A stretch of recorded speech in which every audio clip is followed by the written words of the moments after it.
Vamos orar para darmos início nessa noite ao nosso estudo. Oremos. Senhor Deus e Pai, muito obrigado pelo dia, pela vida, pela oportunidade de estarmos reunidos para estudar mais a Tua Palavra. Pedimos o Teu Espírito a nos conduzir. Seja o nosso professor agora. Traz quem Tu queres que participe, toque o coração de cada pessoa que ainda não entrou, conduza também nós que já estamos aqui, dá-nos entendimento. Guia, por favor, seja aquele que vai nos ensinar, que não sejam nossas ideias, mas as tuas ideias que venham a ser compreendidas, em nome de Jesus. Amém. Então, queridos, bem-vindos. Estamos no capítulo 5 de Daniel. Daniel, capítulo 5.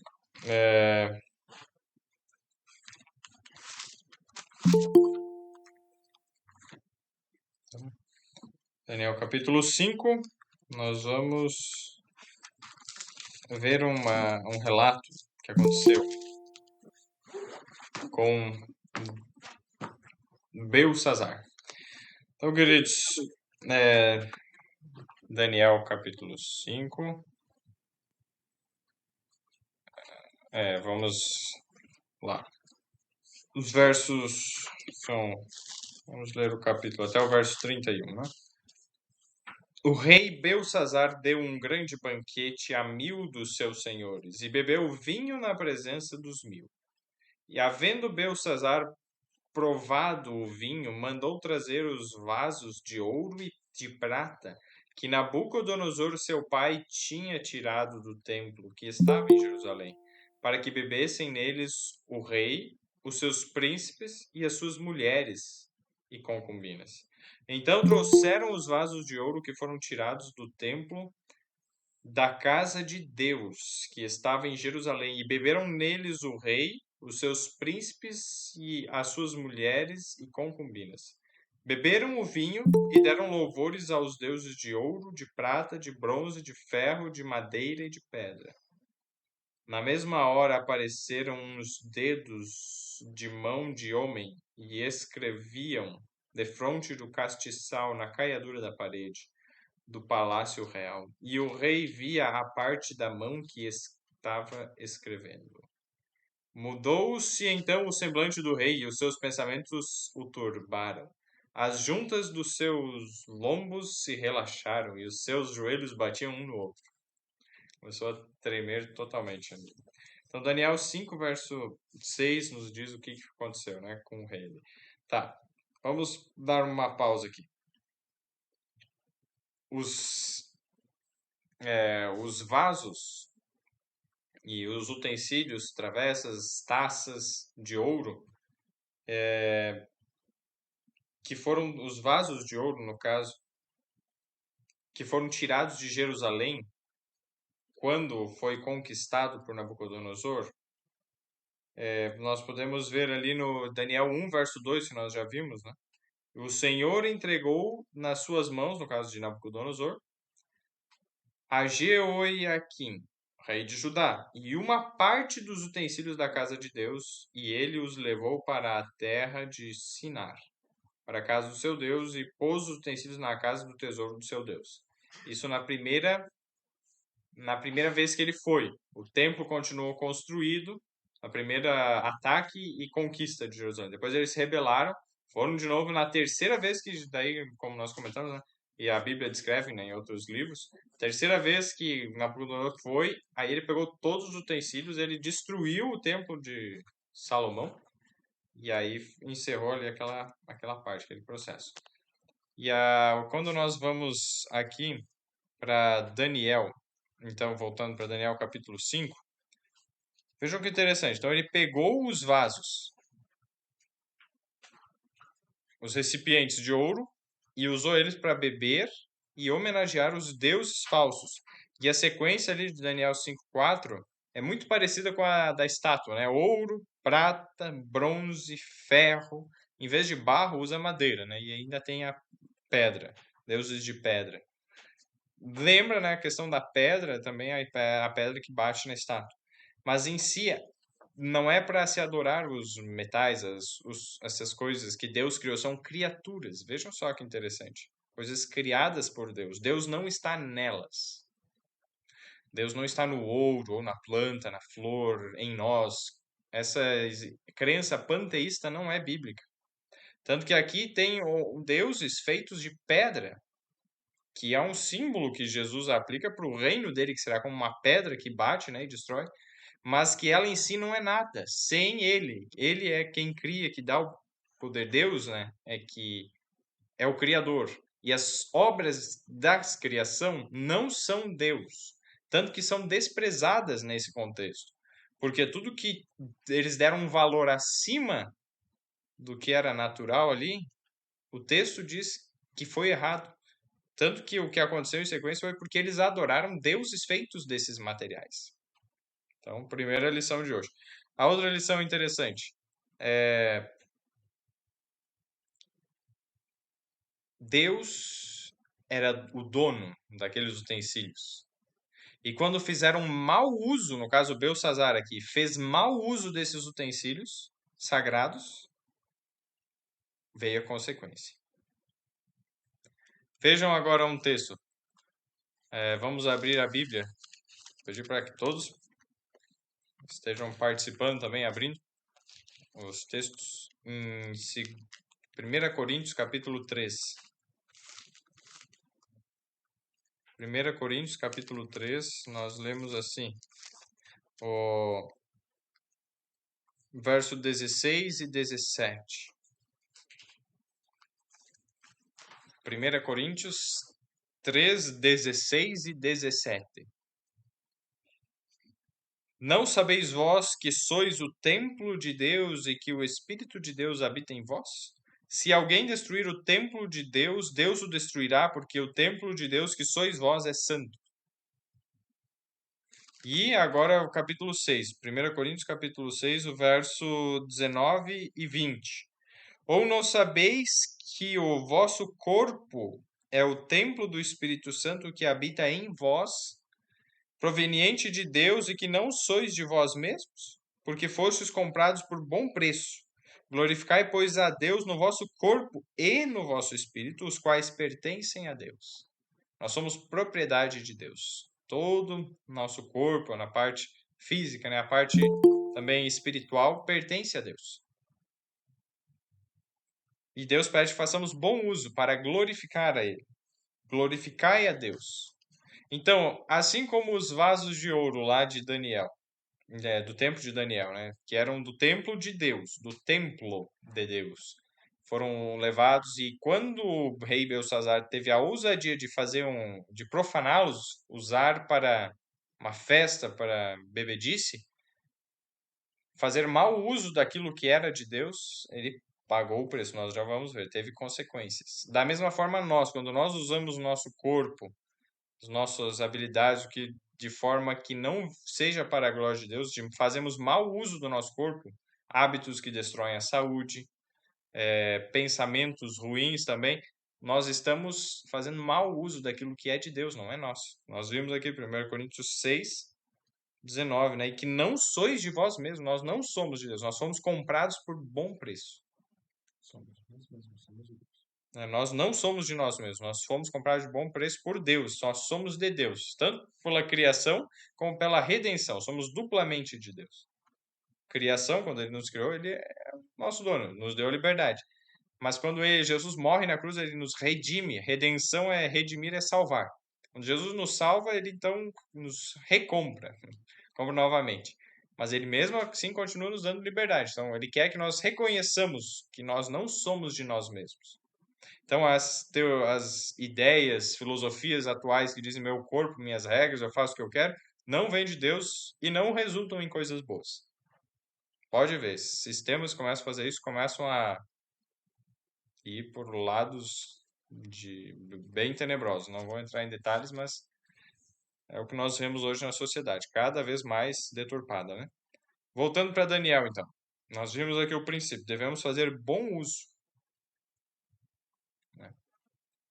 E agora, Daniel capítulo 5, verso 7. Então, vimos que o rei ficou todo tremendo quando ele viu o quê? Um dedo, a mão, no verso 5 ali, Daniel 5:5. Na mesma hora apareceram uns dedos, na verdade, ele viu uns dedos, de mão de homem, e escreviam defronte do castiçal na caiadura da parede do palácio real. E o rei via a parte da mão que estava escrevendo. Então, de repente, começou algo assim, só viu os dedos, assim, provavelmente grandes, né, escrevendo. E aí ele começou a tremer, tremeu um joelho e batia no outro, assim, ficou desesperado. Nunca vi alguém tremer tanto assim, mas ele estava tremendo muito, ficou com muito medo. E aí teve na sequência ali, ó.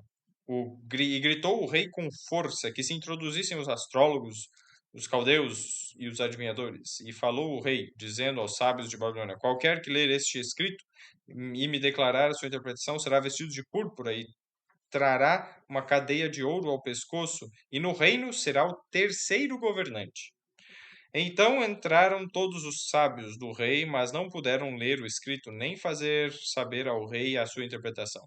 Então o rei Belsazar perturbou-se muito, e mudou-se-lhe o semblante, e os seus senhores estavam sobressaltados. Então, olha só, nesse caso eles não puderam nem ler o escrito, e nem fazer saber a interpretação. Aí, verso 10: a rainha, por causa das palavras do rei e dos seus senhores, entrou na casa do banquete e respondeu, dizendo: ó rei, vive para sempre. Não te perturbem os teus pensamentos, nem se mude o teu semblante. Há no teu reino um homem no qual há o espírito dos deuses santos.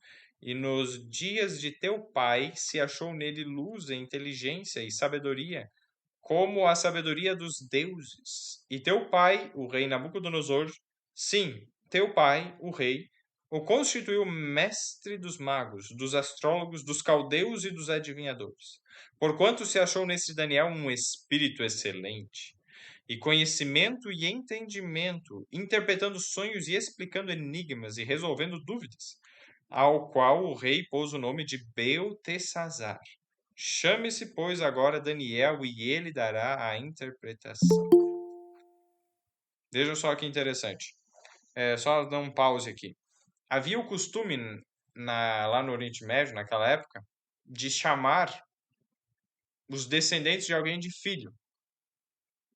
Por exemplo, então, que o filho, o neto, o bisneto, lá o bisneto, e se o bisavô ainda era vivo, ele, ó, meu filho, vem aqui. Era uma forma usada. E mesmo depois que já faleceu, eles falavam: ah, você que é o filho de tal pessoa, digamos, o mais importante da família, que lembrava, que nem no caso do Nabucodonosor. Ah, você que é o filho de Nabucodonosor. Eles entendiam. Então, qualquer grau assim de parentesco para baixo, da descendência, né, filho, neto, bisneto, trisneto, era considerado filho, assim, a forma de se referir. E mesma coisa, pai, ah, o teu pai, na verdade era avô dele, mas eles se referiam como pai.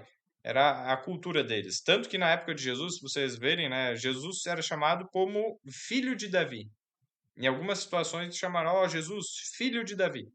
Jesus não era filho de Davi, literalmente, mas ele era da descendência. Muitas gerações depois veio Jesus. Então era esse costume, não é algo de se espantar. Então, por que que é importante isso? Porque na arqueologia descobriram-se algumas coisas. Que Belsazar, ele não era filho, mas neto de Nabucodonosor. Mas, tendo em vista esse costume, não é se espantar. E há no texto algo que nos dá um indício disso.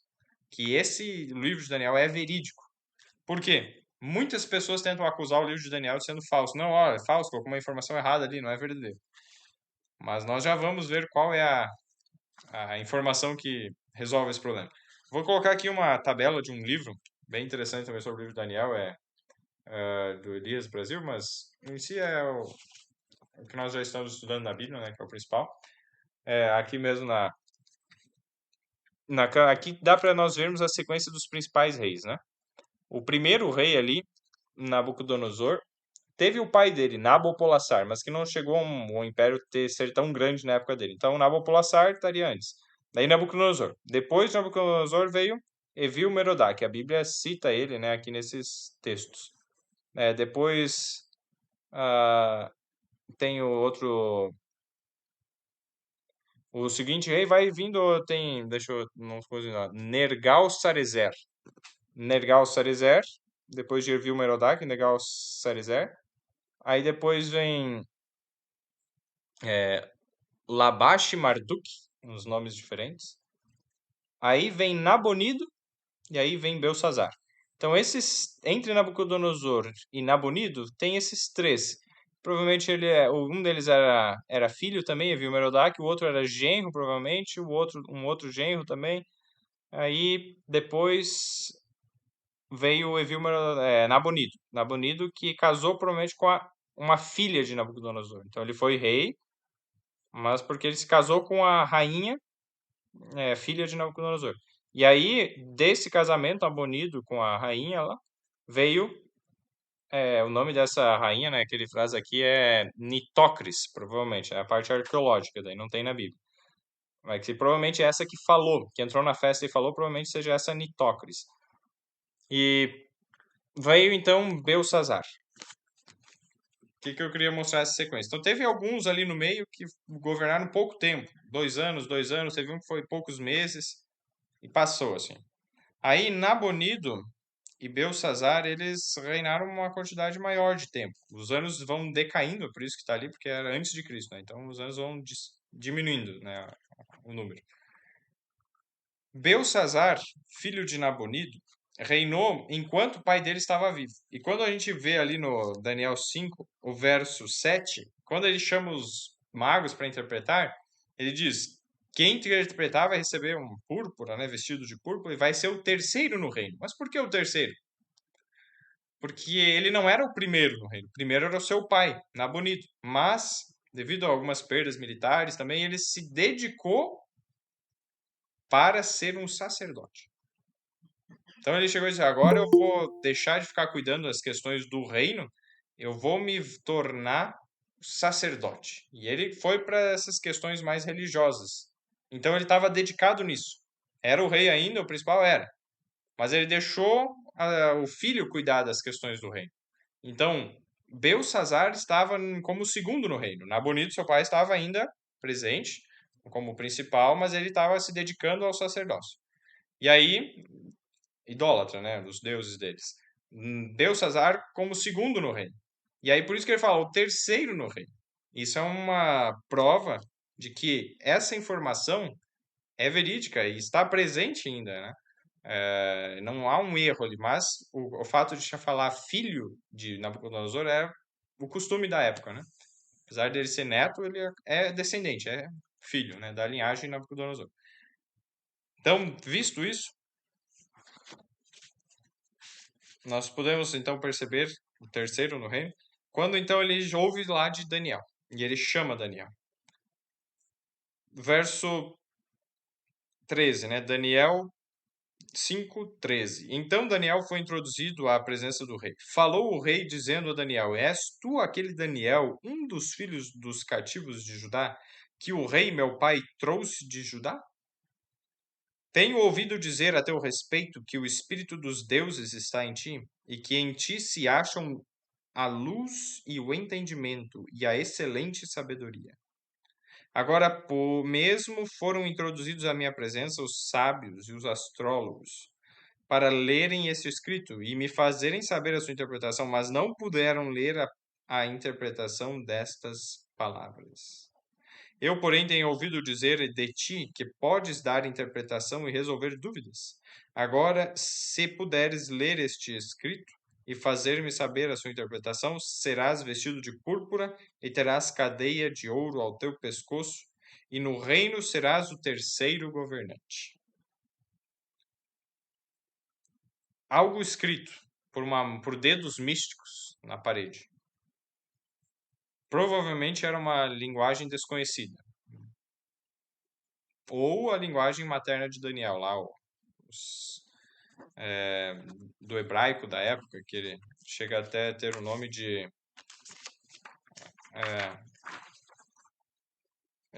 samaritano, se não me engano, eles colocaram ali o nome do tipo da escrita que eles deram. Mas não se tem muita certeza a respeito disso. E aí, seguindo na Bíblia, existem algumas situações em que Deus fez algo com o dedo, com seus dedos, os dedos de Deus. Vamos dar uma olhada em alguns. Uma observação dos pagãos na época do Egito está em Êxodo, capítulo 8. Os pagãos do Egito reconheceram algo, os magos do Egito. Êxodo 8:19. Então disseram os magos a Faraó: isto é o dedo de Deus. Porém, o coração de Faraó se endureceu e não os ouvia, como o Senhor tinha dito. Isso é o dedo de Deus. Então, o fato, de que Deus fez com que surgissem piolhos na terra, muitos piolhos, imagina uma infestação de piolhos. E os magos não conseguiram fazer. E aí eles disseram: isto é o dedo de Deus. Então Deus interviu ali, Deus tocou, Deus agiu. Tem uma outra situação em que Deus também escreveu. Êxodo 31. Vou fazer uma pergunta. Só lembrando, está sendo gravado, quem não tem problema, em questão com isso e quiser participar lendo, eu peço que levante a mão. Quem quer participar lendo, só clica na mãozinha e levanta. Daí vai aparecer na sequência quem quer ler. Eu posso dividir alguns textos que tem aqui para serem lidos. Alguém quer participar lendo? Só apertar a mãozinha. Êxodo 31, nós estamos, o verso 18. Lemos assim, ó. E deu a Moisés, quando acabou de falar com ele no Monte Sinai, as 2 tábuas do testemunho, tábuas de pedra escritas pelo dedo de Deus. Então, Deus escreveu em tábuas de pedra. As tábuas do testemunho, as tábuas dos mandamentos, dos 10 mandamentos, Deuteronômio 4, Deuteronômio 10, eles dão mais explicações aí. Não vem ao contexto hoje. E teve uma outra situação que a Bíblia descreve o dedo de Deus. Salmo 8, verso 3.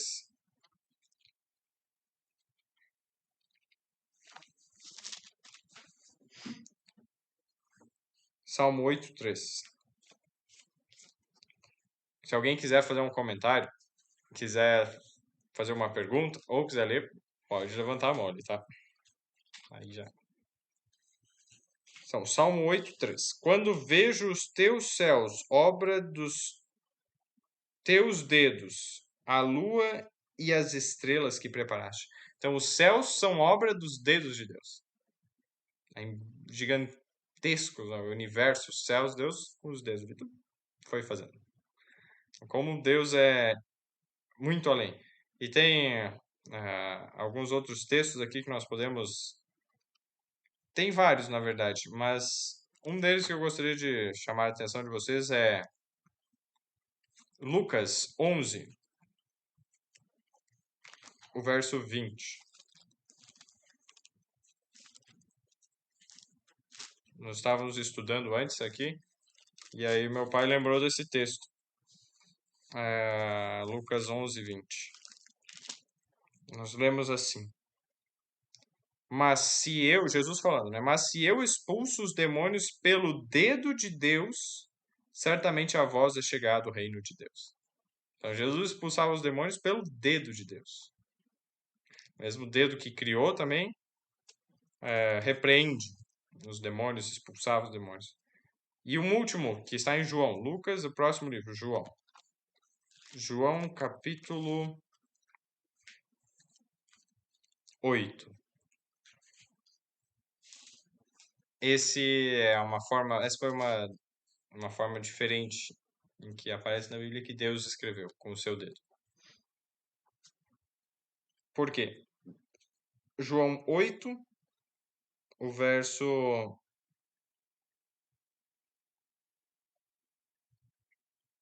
6 e o verso 8, nós vemos. Isto diziam eles, tentando-o para que tivessem de que o acusar. Mas Jesus, inclinando-se, escrevia com o dedo na terra. Então, Jesus, nessa situação, quando trouxeram uma mulher pega em adultério e começaram a dizer, o que deve fazer com ela, tal, tentando fazer levar ele à condenação, por qualquer resposta que ele desse. Não, deve apedrejar ou não, não deve. Tanto uma como outra eles pensavam, a gente vai poder acusar ele ou perante os romanos, se ele dissesse deve apedrejar, porque a lei de Moisés dizia isso. Então eles, os romanos podiam chegar e dizer, olha, ele está tentando ir contra, porque somente o Império Romano poderia decretar a morte a alguém naquela situação, né, pelas leis dos países. Mas se ele dissesse, não, não deve apedrejar, aí eles iam dizer, não, você é contra a lei de Moisés? Então Jesus, o que ele faz? Ele percebeu a emboscada, ele dissesse uma coisa ou outra, eles iam ter motivo para acusar Jesus. Então ele fica em silêncio,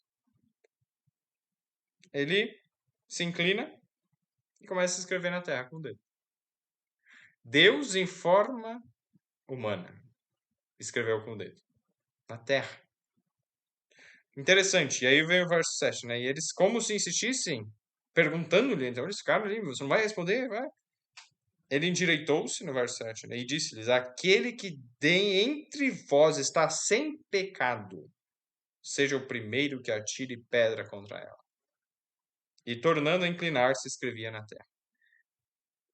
E aí, provavelmente, eles estavam meio longe, começaram a chegar perto, viram o que ele estava escrevendo e foram saindo, né? E o texto vai dizer que eles, quando ouviram isso, redarguidos da consciência, saíram um, a começar pelos mais velhos.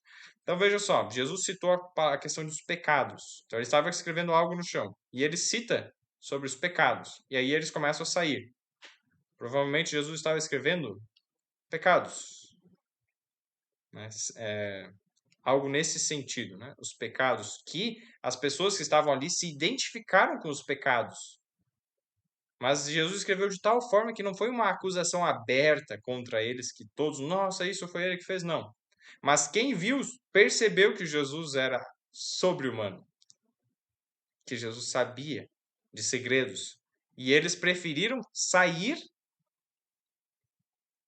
porque não, aí eu que vou ficar em problemas, né? Aí se Jesus revelar isso aqui, eu que vou ficar em problemas. Então, Deus conhece o oculto e o escondido. Jesus é Deus, Jesus conhecia. Então, aí, o que ele escreveu ali. E veja só, os pecados, né, são escritos na terra, que passa um dia para o outro, uma chuva vem, é apagado. A água apaga. Mas a lei de Deus ela é escrita em pedra, imutável. Né? Já fica uma semelhança, uma comparação, né, uma diferença, né, entre as duas coisas. O pecado, Deus tem prazer em perdoar. A sua lei é irrevogável, não pode ser mudada. Como então fazer juntar as duas coisas? Jesus é a resposta. Ele morre no nosso lugar para não para abolir a lei, não, porque a lei não pode ser abolida. Então, para manter a lei justa, mas dar a oportunidade de perdão. Aí que entra Jesus. Voltando agora lá para Daniel, capítulo 5. Tendo visto essas vezes, né, que Deus interviu com o seu dedo. O verso 17. Vejam a postura de Daniel novamente. Ele ofereceu grandes coisas, né, Belsazar. Então respondeu Daniel e disse na presença do rei: as tuas dádivas fiquem contigo, e dá os teus prêmios a outro. Contudo, lerei ao rei o escrito, e far-lhe-ei saber a interpretação. Ó rei, Deus, o Altíssimo, deu a Nabucodonosor teu pai o reino e a grandeza e a glória e a majestade. E por causa da grandeza que lhe deu, todos os povos, nações e línguas tremiam e temiam diante dele. A quem queria matava, e a quem queria conservava em vida, e a quem queria engrandecia, e a quem queria abatia. Mas quando o seu coração, de Nabucodonosor, se exaltou e o seu espírito se endureceu em soberba, foi derrubado do seu trono real e passou dele a sua glória. E foi tirado dentre os filhos dos homens, e seu coração foi feito semelhante ao dos animais. E a sua morada foi com os jumentos monteses.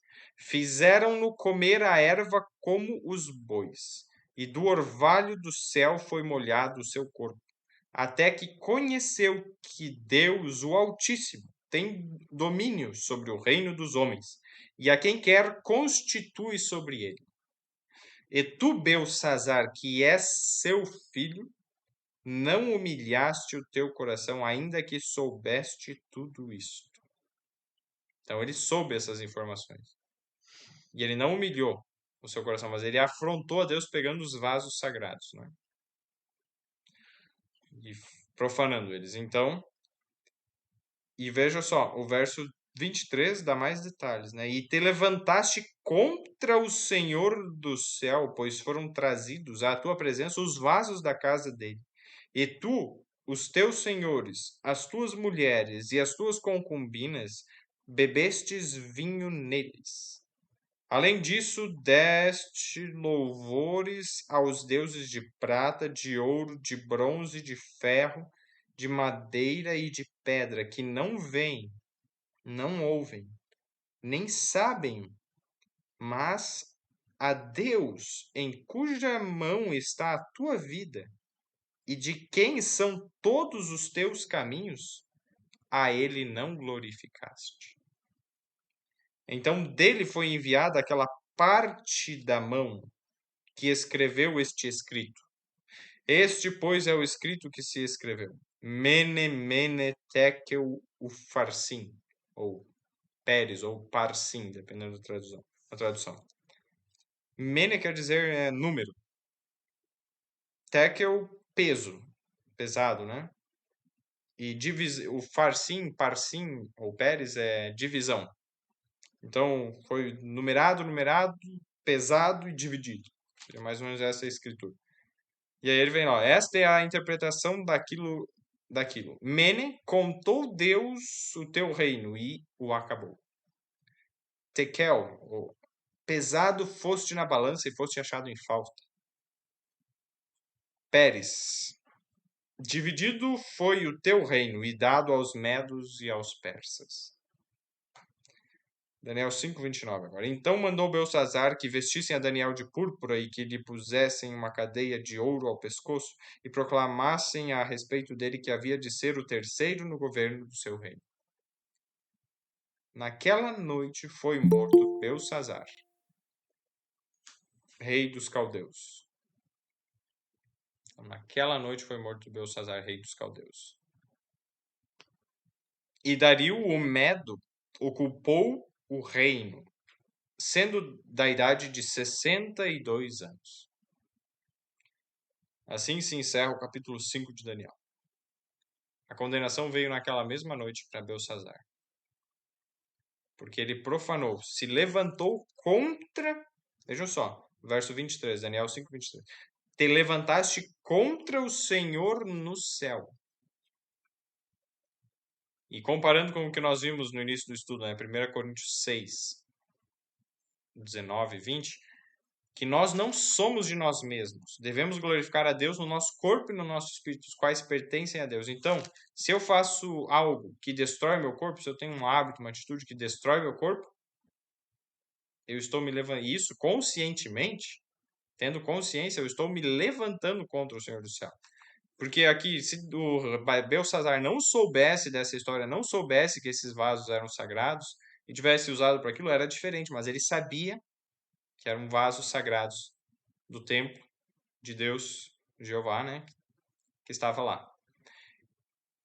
Ele sabia o que tinha acontecido com o avô dele, no caso, o pai, né, que aqui fala no texto, na cultura da época, né, se referindo ao pai. E ele mesmo assim fez. Então, quando a gente sabe de algo que vai destruir o templo de Deus, nosso corpo, e mesmo assim a gente continua nessa prática, e pensando, não, Deus vai dar pouco caso, na verdade, essa é uma atitude que nós estamos nos levantando contra o Senhor do céu. Deus tenha misericórdia de nós e nos liberte, né? Aí que entra a graça, né? Jesus pode fazer aquilo que nós não podemos. Ele pode nos transformar o coração, transformar os nossos gostos. Por isso que nós podemos e precisamos pedir: cria em mim, ó Deus, um coração puro e renova em mim um espírito reto. Salmo 51:10. Então, Salmo 51:10 é o verso bíblico que nós estamos decorando essa semana, nos minutos de oração. Então, fica uma recomendação aqui. Crie Deus, peçamos a Deus que Ele crie em nós um coração puro. Daniel, capítulo 6. Creio que conseguimos ver hoje ainda. Esse é um dos principais capítulos de Daniel e o último capítulo histórico de Daniel. Depois disso vem a parte profética, que aí sim, aí é bom. Muito bom. Foi bom até aqui, mas aí fica melhor ainda. Vamos lá. Daniel, capítulo 6. Alguém quer ler? Participar lendo? Só levantar a mão.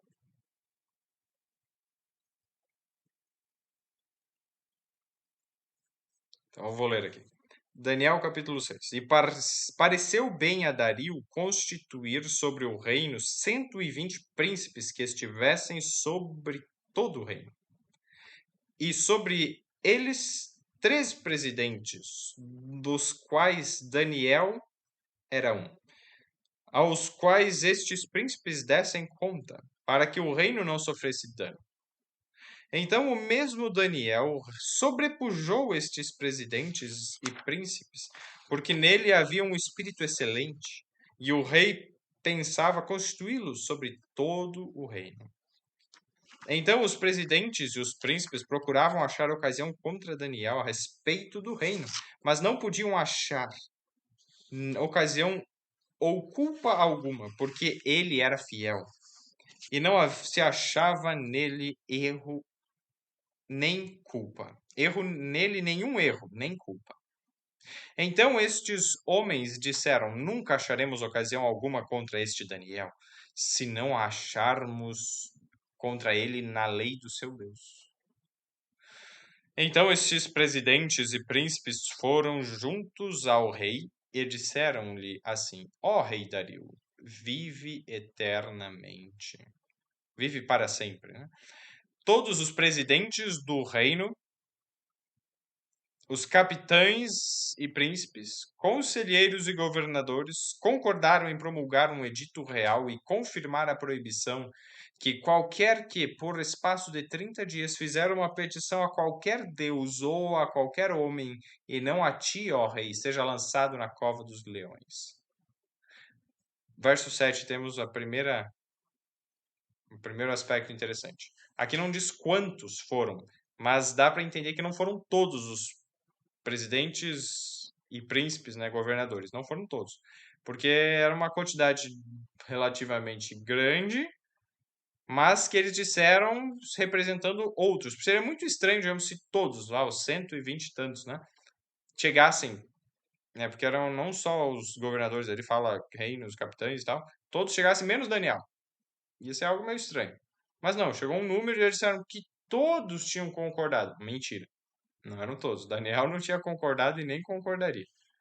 Mas eles chegaram dizendo todos concordaram com esse pedido absurdo de que o rei fosse o alvo da adoração, dos pedidos. Na verdade, seria só pedidos. Pedir qualquer coisa, né? E querendo ou não se colocar no lugar de Deus. Em vez de pedir para os deuses, deveriam pedir para ele. Olha só, de lisonja, né? Vanglória. Colocando, olha, você é muito elevado, você é como um deus. Mas junto com a lisonja tinha um engano. O que eles estavam, na verdade, querendo dizer é assim: ó rei, por 30 dias, que nenhuma pessoa peça alguma coisa ao rei, ao Deus de Israel. Que ninguém peça algo ao Deus de Israel. Se alguém pedir algo ao Deus de Israel, seja lançado na cova dos leões. Aí ele ia, mas por que o Deus de Israel? Um dos únicos de Israel que eu tenho aqui é judeu, é Daniel. E, opa, vocês estão querendo armar algo contra ele? Ia ficar muito na cara. Então eles não fizeram isso. Eles colocaram algo, uma aparência diferente. Eles estiveram dispostos a abrir mãos da própria adoração aos seus deuses naquele período para conseguir atingir Daniel. Então eles estavam dispostos a sacrificar a própria culto religioso deles para atingir Daniel. E fizeram isso usando lisonja, né? Não falaram toda a verdade. Veja só qual foi a reação de Daniel. Será que Daniel seria assim disposto a sacrificar as suas convicções religiosas? Verso 8, né? Daniel 6:8. Agora, pois, ó rei, confirma a proibição e assina o edito para que não seja mudado conforme a lei dos medos e dos persas, que não se pode revogar. Por essa razão, o rei Dario assinou o edito e a proibição.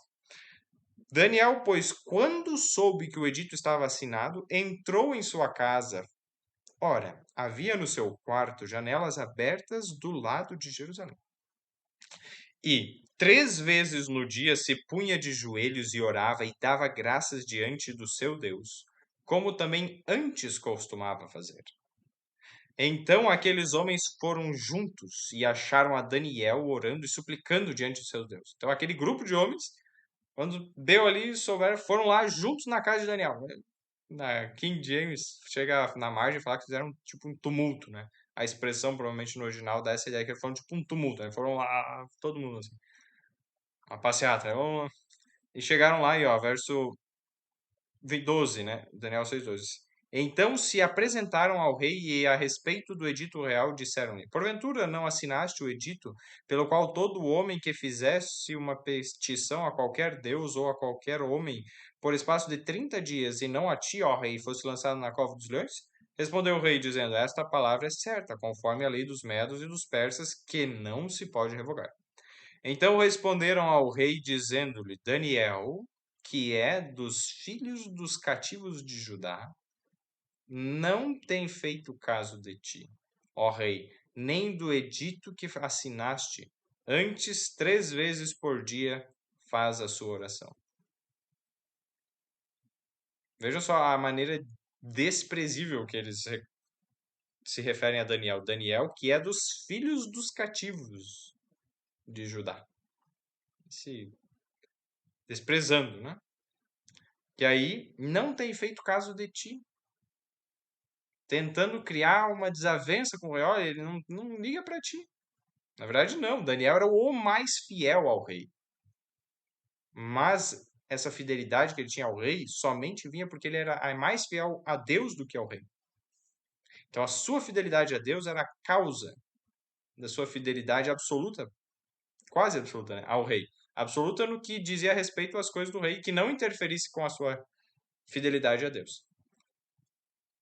Mas eles estavam tentando o quê? Criar discórdia. Ele, não, olha só, ele não fez caso de ti. Ruins suspeitas, né? Semeando a crítica, a ruim suspeita. Mas o rei conhecia Daniel. Veja só o verso 13. Verso 14, na verdade.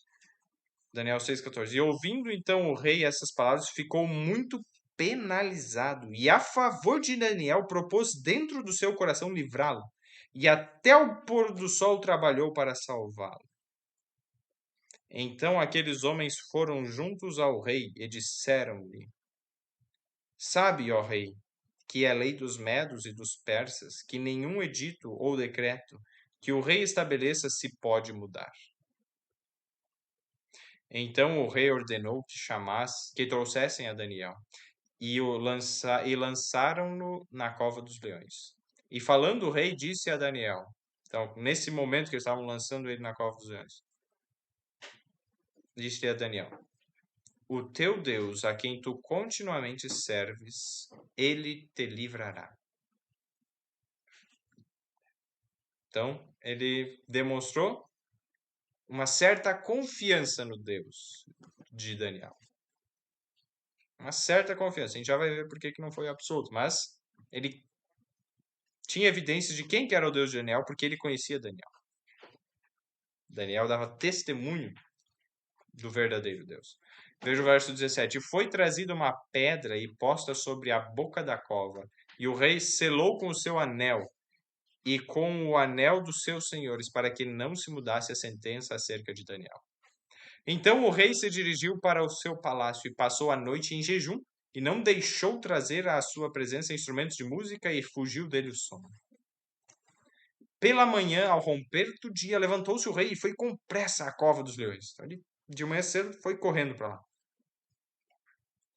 Verso 20. E chegando-se à cova, chamou por Daniel com voz triste. Ele tinha fé, mas era contra todas as probabilidades que Daniel sobrevivesse. Então ele estava triste. Não tinha realmente acreditado. Mas um pouco de fé ele tinha, porque ele estava chamando por Daniel. Senão ele nem ia lá e nem ia chamar, porque não, tá morto, vou chamar um morto, não vai responder. Não, mas ele tinha um pouquinho de fé, pequena fé que tinha.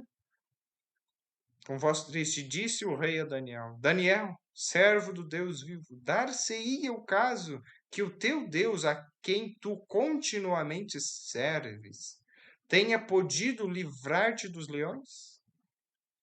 De repente, né, da tumba, né, lá da cova. Então Daniel falou ao rei: Ó rei, vive para sempre. O meu Deus enviou o seu anjo e fechou a boca dos leões, para que não me fizessem dano, porque foi achada em mim inocência diante dele. E também contra ti, ó rei, não tenho cometido delito algum.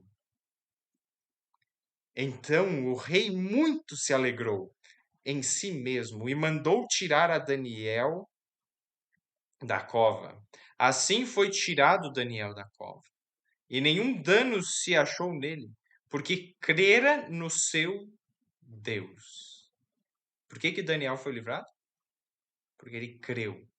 Crer, a fé, ele teve fé no seu Deus. Verso 24. E ordenou o rei, e foram trazidos aqueles homens que tinham acusado a Daniel. E foram lançados na cova dos leões, eles, seus filhos e suas mulheres. E ainda não tinham chegado ao fundo da cova quando os leões se apoderaram deles e lhes esmigalharam todos os ossos. Antes da gente ler a última mensagem do rei Dario aqui, que ele fez uma carta, como se fosse no outono, que escreveu para todos os reinos, povos sobre o seu domínio.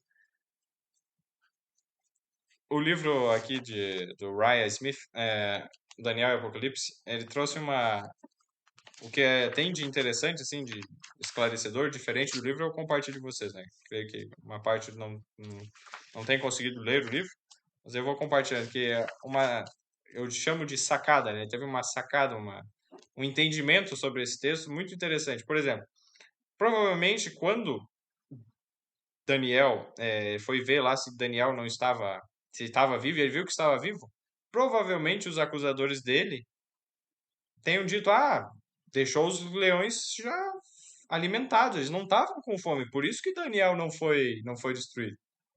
Por isso que Daniel está vivo, porque os leões estavam satisfeitos, não estavam com fome. E daí ele, não, tudo bem, pega toda a família de vocês, coloca lá para vocês verem como eles não estão com fome, né? E aí colocou todos lá, e aí o relato bíblico é claro, né? Nem tinham chego no chão ainda, eles migalharam. Provavelmente fosse um buraco, assim, um local que tinha uma corda, né? Por isso que deu a ideia que eles foram lançados, assim, como Daniel foi. E, e antes deles caírem no chão, os leões já pularam, assim, eles estavam famintos. Eles estavam. E aí, só que, como Daniel disse, Deus enviou o seu anjo e fechou a boca dos leões. Aí o livro traz a imagem, muito, eu dei risada quando eu vi ela, vou colocar aqui para vocês verem. Os leões, assim, o leão ele tá com os olhos esbugalhados, assim, olhando para Daniel.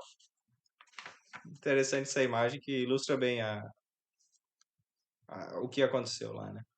Então, Daniel foi liberto por Deus. E a sentença que os acusadores dele quiseram jogar sobre ele, a sentença de morte, recaiu sobre eles próprios e as famílias deles. E aí quando era menor, assim, eu ficava pensando, mas por que toda a família, né, as mulheres, os filhos, lançados seus filhos, suas mulheres, o que eles tinham a ver, o que eles tinham de culpa? Depois, mais recentemente, eu vim a entender o mesmo caráter desses pais, esses hábitos de pensamento, seria reproduzido nos filhos. Então, esses sentimentos, essa atitude de buscar a condenação de um inocente por meio de falsidade e mentira seria reproduzido nos filhos. Então, muito sábia e justa essa decisão do rei em destruir os pais, as mulheres e os filhos, para que esse mal não se perpetuasse, que fosse extinguido esse mal da sociedade lá deles. Então, muitas vezes na nossa mentalidade parece algo muito cruel, mas é algo que livra de resultados piores, de coisas piores. Entende? Porque se esse tipo de pessoas aumenta e se multiplica, quem paga o preço são as pessoas boas, que sofrem e são levadas muitas vezes de forma injusta. Mas quando são erradicadas essas pessoas de má índole, má fé, aí os justos, né, têm alegria, regozijo, proliferam. E é isso que um dia Deus vai fazer. Deus vai destruir todo o pecado, toda a maldade. E não vai restar um pecador que não tenha sido transformado. Todos que forem salvos terão sido pecadores no passado, mas que foram transformados pela graça. Como Daniel. Ele foi salvo não porque ele tinha justiça, mas porque ele creu em Deus. E foi justo. As duas coisas.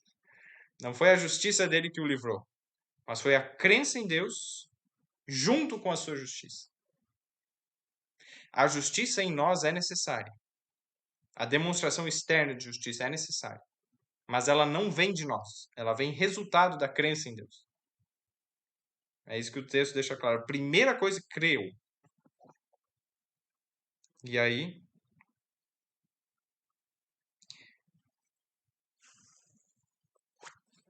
seguindo aqui, Daniel capítulo 6, o verso 25. Então o rei Dario escreveu a todos os povos, nações e línguas que moram em toda a terra: a paz vos seja multiplicada.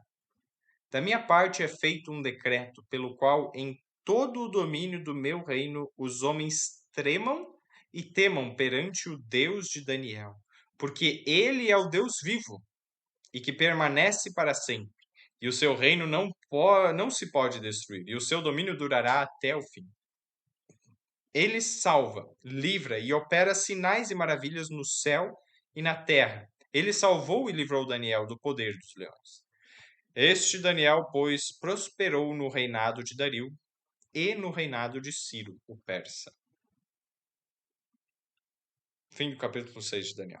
Vejam só que interessante. Quando ele faz essa carta, Dario, né, o rei Dario, e de reconhecimento, de exaltação ao nome de Deus, ele diz porque ele é o Deus vivo. Ou seja, o resto dos deuses estão mortos, são deuses mortos. Olha o reconhecimento que ele faz. Né? O seu reino permanece para sempre, os outros não. Passam. São falsos. Né? Ele não pode ser destruído, os outros deuses são destruídos. Então ele faz, quando ele fala isso, ele dá testemunho de que ele se converteu a esse Deus. Ele temia e tremia diante, né, do Deus de Daniel. Olha o testemunho, o poder do testemunho de uma pessoa fiel a Deus. E Deus nos chama para sermos fiéis a Ele. Nós podemos ser testemunhas assim. Que não seja achado em nós culpa alguma. Isso não veio de Daniel, mas veio do resultado de Deus, o Deus de Daniel agindo por meio dele. Porque isso é um outro estudo, mas assim, a Bíblia toda fala, né, sobre esse aspecto. Né? E para encerrar, eu gostaria de fazer uma análise interessante. A experiência de Daniel é muito semelhante à que nós teremos. Queira Deus, né, que estejamos entre esse grupo perseguido. Achei interessante quando no livro aqui falou, né? Daniel, então, não tinha nenhum erro perante as leis, né? Mas o único que poderia ser achado, a única coisa que poderia ser achado algo contra ele seria na lei do seu Deus. Então, na fidelidade a Deus. Que nós sejamos assim também, no livro que falou. Que nós sejamos assim.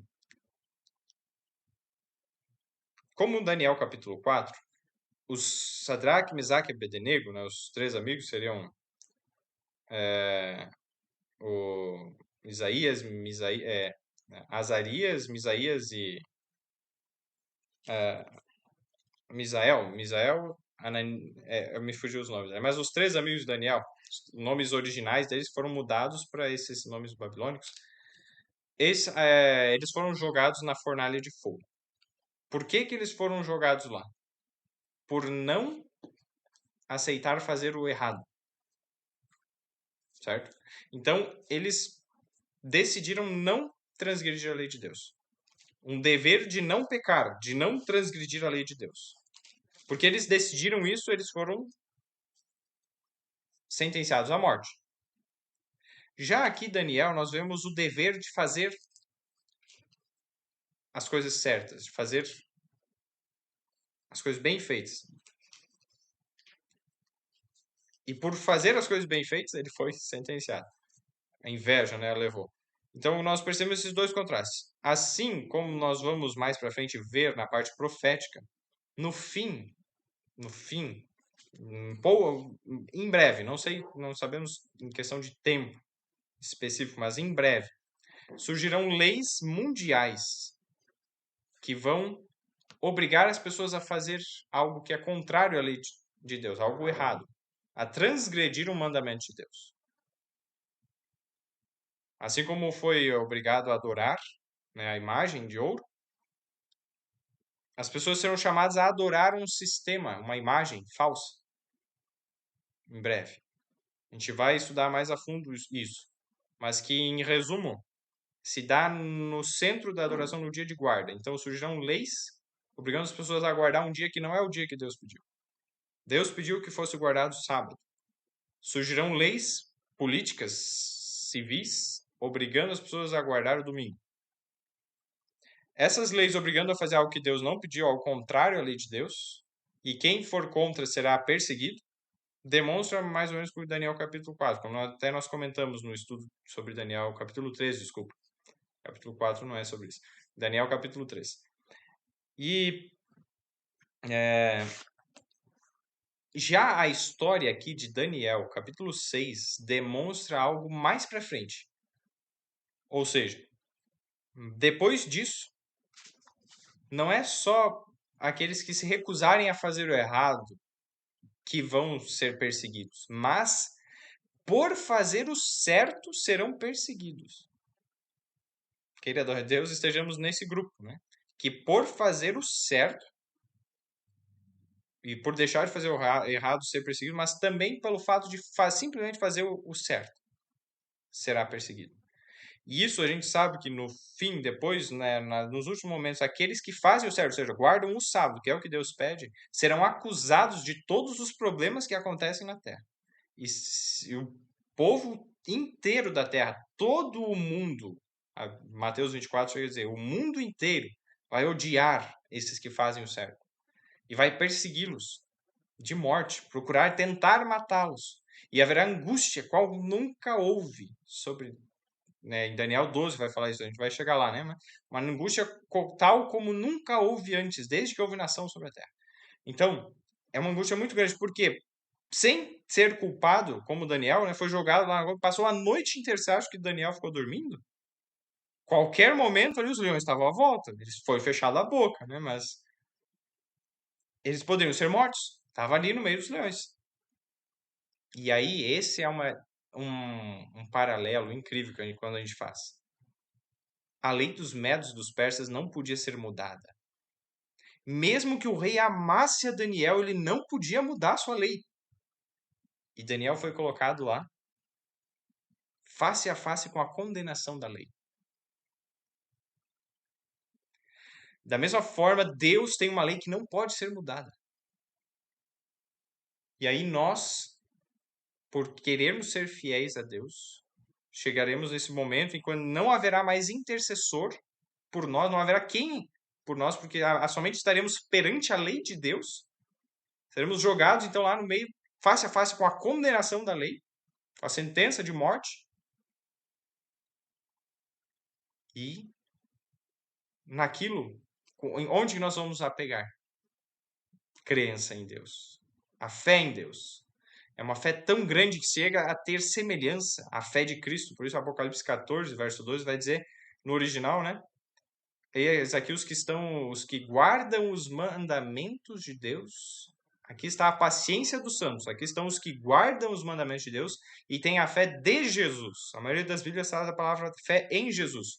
Mas no original é a fé de Jesus. Uma fé a tal ponto que se iguale, tem semelhança com a fé de Jesus. Então, serão jogados, serão face a face com a penalidade da morte, mas será achada inocência. Ou seja, nosso caso perante Deus deve estar totalmente quite. Os pecados totalmente perdoados, porque naquele momento não haverá quem interceda. Estaremos face a face perante a lei imutável de Deus. A mesma lei, que não mudou e não muda, não pode mudar. E naquele momento, interessante, porque a angústia de Jacó que eu falei ali? Jacó, quando estava angustiado, numa noite, ele sentiu uma mão, alguém tocando no seu ombro, e ele pensou que era um inimigo, começou a lutar contra ele. Mas na verdade era o anjo que veio salvá-lo. E assim, na mesma forma, aquela angústia, naquele momento, talvez a mão que sentiremos, aquela angústia que sentiremos sobre nós, como se alguém tentasse nos destruir, na verdade é aquele que está nos livrando da boca dos leões. Então, esses paralelos são incríveis, né? E no final, a sentença jogada contra aqueles que decidiram fazer o certo, que é guardar a lei de Deus, a sentença de morte contra eles será voltada contra os autores, né? Que acusaram o povo de Deus, os fiéis a Deus. E aí a morte virá para aqueles realmente culpados. Então, nesses paralelos, fica a nós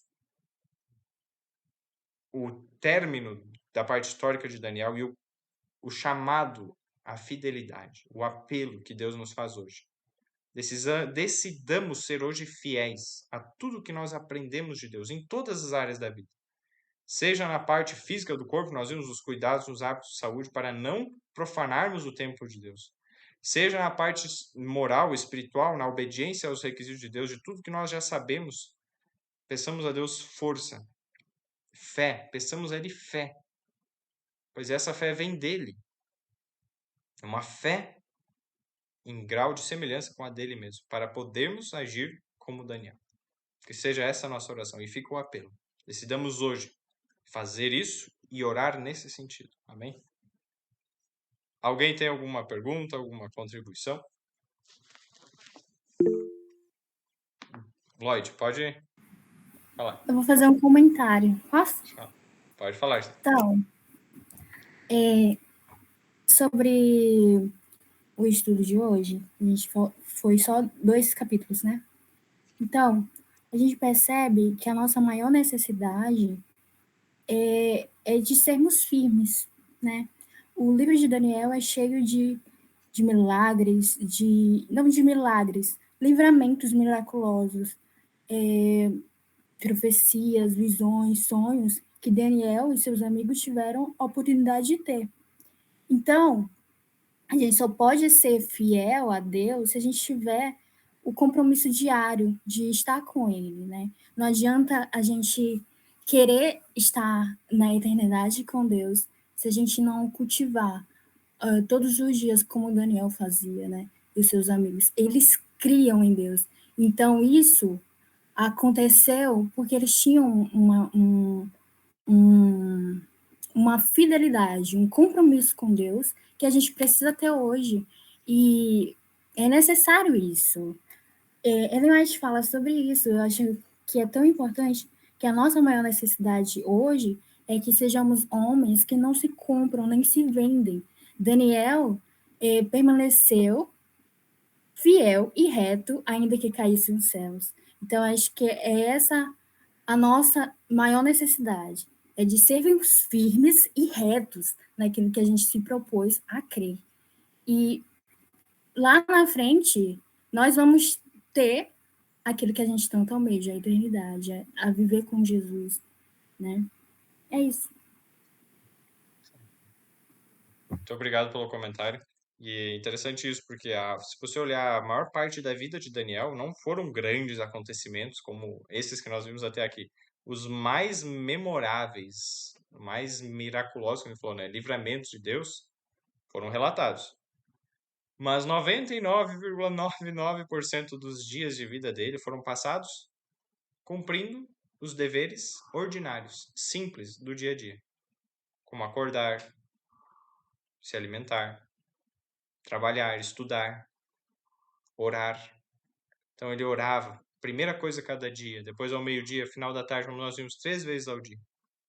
Depois estudava, ele era fiel no tudo que ele tinha que fazer, os deveres, ele cumpria os deveres. E no fim, descansava, dormia. uma repetição fiel dos pequenos deveres do dia a dia, que o habilitaram a maiores deveres, como a chefe de governos, dos maiores governos da Terra. Essa fidelidade nas pequenas coisas o habilitaram, né, colocando a Deus em primeiro lugar, o habilitaram a poder enfrentar essas situações extremas e permanecer fiel. Isso não foi algo assim, nossa, que veio do nada para ele, não. E é esse o chamado fica. Muito obrigado pelo comentário.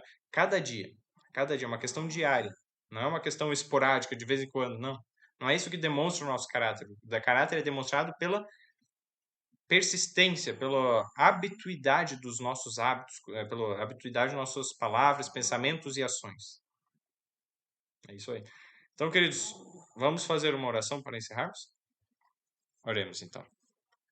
Senhor Deus e Pai, muito obrigado pelo dia, pela oportunidade de estarmos aqui.